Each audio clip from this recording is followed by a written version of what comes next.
Hi there. We're continuing our discussion on local church details, and we've talked through the office of deacon and Yep. what a deacon is, what a deacon does, how deacons are chosen, Yep. what their purpose is, why there's qualifications, that character is so central. Yep. And then there's one question that gets a lot of press, and a lot of Yes. churches have disagreements on this. Obviously, it's not a divisive issue, but what does our church view about deaconesses specifically? We've talked about deacons as men, as Right, in that office, right. but specifically, what about deaconesses? Specifically, I mean, long story short, we don't believe the New Testament teaches that there is an office called deaconess. Only the male deacon, Yeah. and that's that in one sense. But to open it up or develop that argument a little further, if you look at 1 Timothy 3:11, it says there, all of a sudden, in the middle of talking about deacons, it then says, women likewise, or must likewise be dignified, not malicious gossips, but temperate, faithful in all things. And then in verse 12,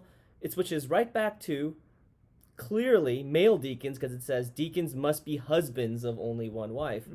Interestingly, the female deacon doesn't get that qualification, nor much qualification whatsoever compared to both the elder and the deacon. Got it. And whereas in 1 Timothy 5, as we were talking before, or before the video, that the widows are given that qualification.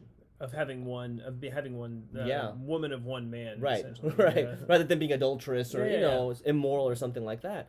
And so for those reasons, I would say that the context, and I think also church history, which we don't have to abide by completely, but there is something to be said that in the tradition of the church, that this office just wasn't there, for quite a while actually, and specifically in the early church.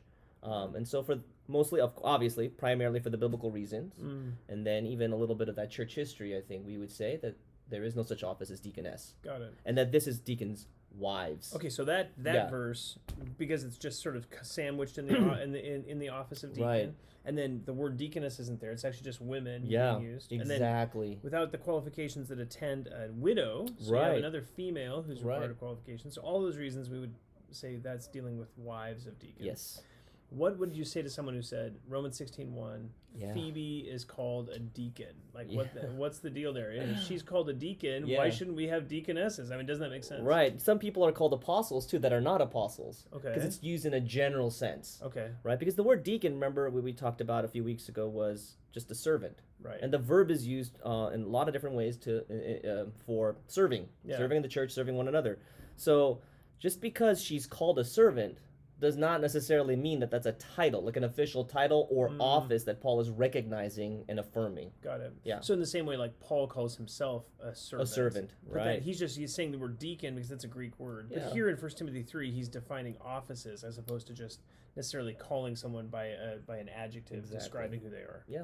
Got it. Absolutely. Okay. That's helpful. And then, so if you have male elders, male deacons, can women serve even? I mean, what's our view? Are we just like harshly misogynistic? This is some of the flack that I think conservative, like Bible-believing churches get. But of course, we would say women can serve. Just because you don't have an office does not mean you are less than men, or that we are somehow more like superior to you spiritually or in terms of our gifting or service or ability to serve the church. Yeah. The reason, for example, that women are brought in here in the context of male deacons is that in the kinds of ministries that a deacon might be doing that involves like reaching out to widows or women, like in vulnerable, it could put them in vulnerable positions. So in order to like, I think wisely avoid that, the wife, either alone or together with her husband, would attend to the needs of certain women in the church. Yeah, women who were isolated, or where the husband going like alone, privately to another woman would be awkward. Yeah, very awkward in that culture and improper. So I think women can serve in a whole host of ways. But I do think that with not only with this text but other texts, the principles are laid out where the women are not obviously exercising or teaching over men, but are able to serve in a whole host of other ways, teaching children, teaching other women, and serving in a variety of other ministries that don't necessarily have, if you will, like authoritative, like oversight or rule over like a whole church. Yeah, that makes sense. So service, yes, but then like leadership over ministries, we would say no, because that would sort of be a violation of that 1 Timothy 2:12 and the principle of women not exercising authority over men. Yeah, and even good Bible believing churches who believe the same things that we do about men's and women's roles may have some differences about how that's applied. Yeah, like some women might be over certain ministries where only women are serving or only women are in. I mean, that's debatable. And there's some people go a little further to the left or to the right, and I think that's up to sort of each individual church and the elders of that church. And so those are brothers in Christ, brothers and sisters in Christ. We don't have necessarily beef with any of that. No. It's just how these texts are understood and applied. Yeah, absolutely. Yeah. Okay, very good. Well, hey, thank you so much. I appreciate welcome. it. Sensitive issue. Very. Thankful for you. Yeah. Very. Biblical. Always good to ask you and let you be the one to take the ball. Absolutely. Yeah. More than happy to. Well, I hope that's helpful. If you have any questions, feel free to reach out.